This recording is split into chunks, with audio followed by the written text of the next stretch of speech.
Hello dear students, आज की इस वीडियो में मैं हेमंत आपका बहुत बहुत स्वागत करता हूं। तो डियर स्टूडेंट्स, आज की इस वीडियो में हम बात करेंगे जनवरी असाइनमेंट नंबर 6, जहां पर कक्षा 12वीं का भौतिक शास्त्र विषय पर लेकर के आ गए हैं।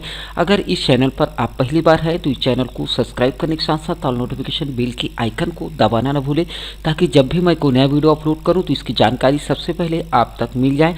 वीडियो अच्छा लगे तो वीडियो को लाइक करने के साथ साथ आप अपने दोस्तों को शेयर जरूर कर लीजिए। चलिए, आज का जो पहला प्रश्न है आप लोगों को देखने को मिल जाएगा कक्षा 12वीं भौतिक शास्त्र, जहां पर जनवरी का असाइनमेंट नंबर 6 है। जहां पर पहला प्रश्न आपका आया हुआ है, प्रति न्यूक्लियन बंधक ऊर्जा इलेक्ट्रॉन तथा अल्फा कोण के लिए 1.1 में MeV तथा 7.1 MeV होती है। कौन सा स्थायी नाभिक है? यहाँ पर अल्फा कोण बनने की प्रक्रिया में कितनी ऊर्जा लगेगी, इसके लिए उत्तर आपको यहाँ से देखने को मिल जाएगा। तो सबसे पहले आपको लिख लेना है कि दिया गया है तो अल्फा कण की प्रति न्यूक्लियन बंधक ऊर्जा इज इक्वल टू 7.1 न्यूक्लियन है, और यहाँ पर न्यूट्रॉन की प्रति न्यूक्लियन बंधक ऊर्जा जो है EVN is equal to 1.1 MeV, और इसीलिए 7.1 NeV है, MeV बड़ा हो जाएगा 1.1 EV से। तो इस प्रकार से आपको लिख लेना है। आप लोग देख लीजिए, अगर इस प्रकार से आप भी बिल्कुल सही तरीके से लिखेंगे तो आपको कहीं ना कहीं एक अच्छा नंबर जरूर से मिल जाएगा। देख लीजिए, थोड़ा सा आपका न्यूमेरिकल ज़रूर है, इसको आपको कहीं ना कहीं याद करने की ज़रूरत है। इसी प्रकार से प्रश्न क्रमांक 12 है। आप लोग देखेंगे, नाभिकीय रिएक्टर में भारी पानी का उपयोग किस प्रयोजन से होता है? तो उत्तर में लिखना है, नाभिकीय रिएक्टर में भारी पानी का उपयोग ऊष्मा के स्थानांतरण अर्थात मंदक के रूप में किया जाता है। प्रश्न क्रमांक दूसरा का आ है, PN संधि डायोड के लिए अग्रदिशिक तथा पश्चदिशिक बायास की अवस्था में प्रायोगिक परिपथ आरेख खींचते हुए अग्रदिशिक तथा पश्चदिशिक बायस अवस्था में VI अभिलाक्षणिक वक्र भी लिखिए। तो यहाँ पर आप लोगों को उत्तर आ लिखना है। PN संधि डायोड का अग्रदिशिक अवस्था प्रायोगिक परिपथ, आपको जो चित्र दिया गया है इसी चित्र के अनुसार से मैं एक बार और अच्छा से दिखा देता हूँ आपको। यहाँ से जो ये चित्र दिखाई दे रहा है, इस चित्र को आपको बिल्कुल सही से पेंसिल से आपको बनाना है, ना कि पेन से बनाना है। तो इस प्रकार से इसको आप लोग बना सकते हैं। उसके बाद PN संधि डायोड का अग्रदिशिक अवस्था में VI अभिलाक्षणिक वक्र जो है, आपको इस प्रकार से जो चित्र है यहाँ पर VI अभिलाक्षणिक वक्र जो है इस प्रकार से आपको लिख लेना है। PN संधि डायोड का पारदर्शिक अवस्था में प्रायोगिक परिपथ जो है, इसके लिए जो चित्र है आपको इस प्रकार से बनाना है।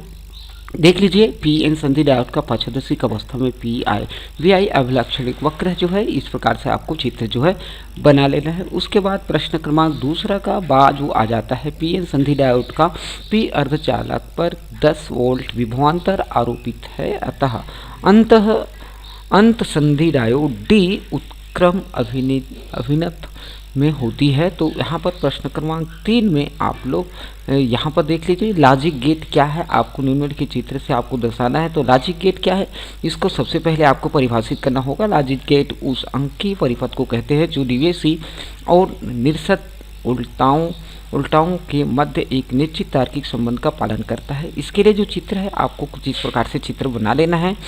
कहीं पर भी आपको समझ में ना आ रहा हो तो आप मुझे कमेंट्स करके ज़रूर बताइए। उसके बाद आपको सत्यता सारणी भी आपको लिख लेना है, ABY डैश, और यहाँ पर देख लीजिए A इंटू बी, उसके बाद Y is equal to A into B, फिर लिखना है 0 0 1 0 0 1 1 0 0 1 0 1 0 1 1 0 1, इस प्रकार से लिख लेना है। प्रश्न क्रमांक तीसरा का B जो है आपको कुछ इस प्रकार से देखने को मिल जाएगा, जहाँ पर यदि Na नॉट गेट से प्राप्त तो NOT नॉट गेट के निर्गत सिग्नलों को नॉट गेट के निर्देशित सिग्नल के रूप में प्रयोग किया जाए तो निर्गत सिग्नल OR के निर्गत सिग्नल के तुल्य होता है।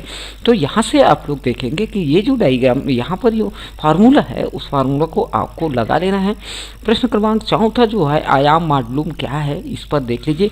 संदेश संकेत संगाही तरंग तथा मॉडुलित दो तरंग को चित्र से प्रदर्शित करें और माडुलन सूत्र भी आपको लिखना है। तो आयाम माडुलन का आपको जो है सबसे पहले परिभाषित कर लेना है कि आयाम माडुलम उस माडुलम को कहते हैं जिसमें वाहक तरंग का आयाम माडुलम सिग्नल के तात्कालिक मान के अनुसार परिवर्तित होता है। उसमें माडुलित सिग्नल की आवृत्ति तथा कला वाहक तरंग की आवृत्ति कला के समान होती है। तो सबसे पहले आपको संकेत लिख लेना है, संदेश संकेत। तो इस प्रकार से जो डायग्राम है उस डायग्राम को आपको पेंसिल से बिल्कुल सही तरीके से बना लेना है। उसके बाद संवाही तरंग है, इसके लिए जो भी डायग्राम है उसको आप लोग देख लीजिए।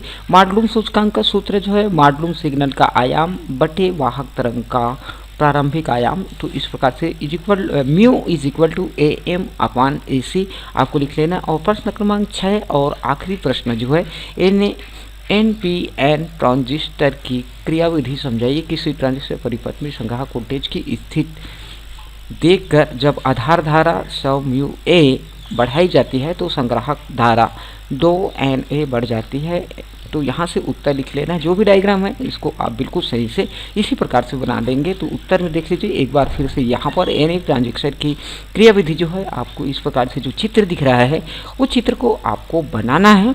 बनाने के बाद आपको जो इसके बारे में जो है इसको डिटेल करना है, आपको इसके बारे में विस्तार से लिखना है कि इसमें उत्सर्जक आधार संधि अग्र वांछित तथा संग्राहक आधार संधि पश्चात वांछित होती है। अतः उत्सर्जक क्षेत्र के इलेक्ट्रॉन बैटरी V के ऋण ध्रुव से प्रतिकर्षित होकर आधार क्षेत्र की ओर चलने लगते हैं। क्योंकि आधार क्षेत्र में होल से संयोग कर पाते हैं, इससे परिपथ में अल्प धारा IB बहने लगती है। शेष इलेक्ट्रॉन संग्राहक क्षेत्र में प्रवेश कर बैटरी VCC के धन ध्रुव की ओर आकर्षित होते हैं, संग्राहक धारा IC का निर्माण करते हैं। दिया गया है संग्राहक धारा वोल्टेज VCE के नियत रखकर आधार धारा में वृद्धि।